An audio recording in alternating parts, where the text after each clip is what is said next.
दोस्तों, हमारे नए नए वीडियो गीत देखने के लिए हमारे YouTube चैनल को सब्सक्राइब करें और न्यू अप टू डेट्स जानने के लिए बेल आइकन को क्लिक करें।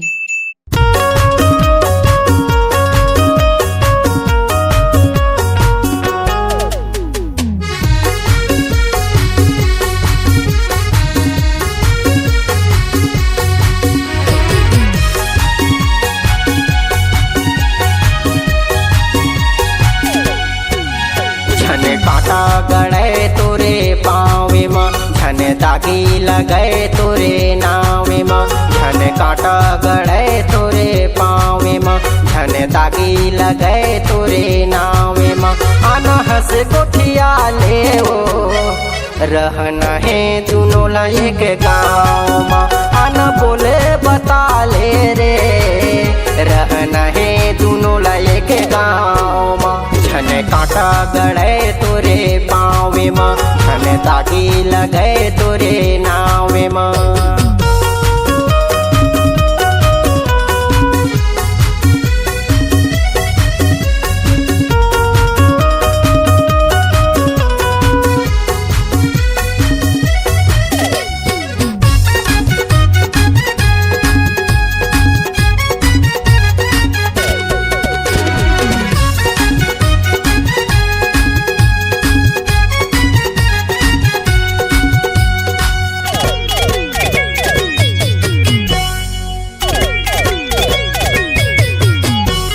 नाने मुने बाटे तो होवते रथे, कात रानी मोल संग देबे।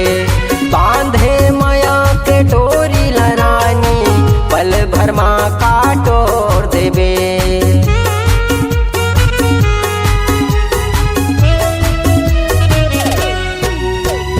नाने मुने बाटे तो होवते रथे, कात रानी मोल संग देबे।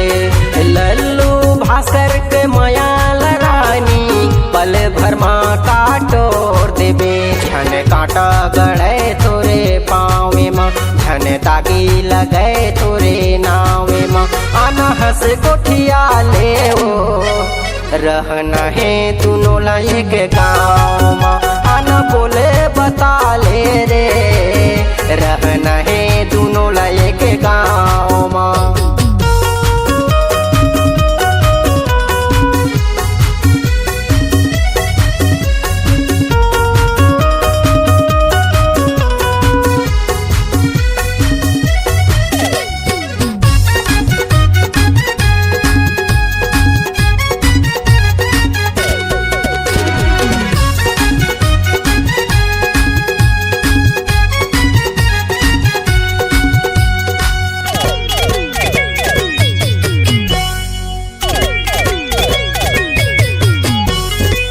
खावत हो किरिया चंदा सूरज के, बना हूँ तोला मैं रानी वो।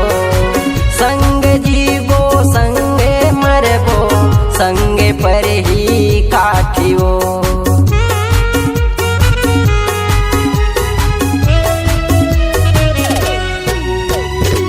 खावत हो किरिया चंदा सूरज के, बना हूँ तोला मैं रानी वो।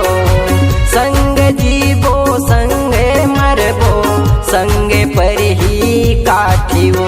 झन कांटा गड़े तोरे पाँवे माँ, झन दागी लगे तोरे नावे माँ।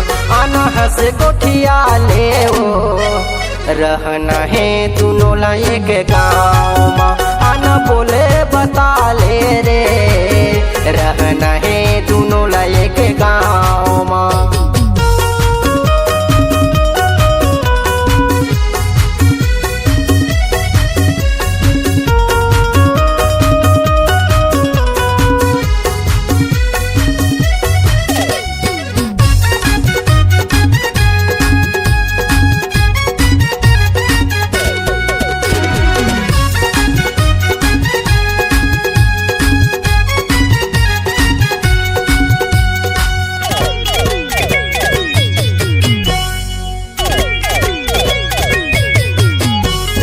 जियत हमो तोरे नाम रानी, मर जाहूँ ते का गम होही। कफन हटा के ते देख ले बेरानी, होठ में मोर तोरे नाम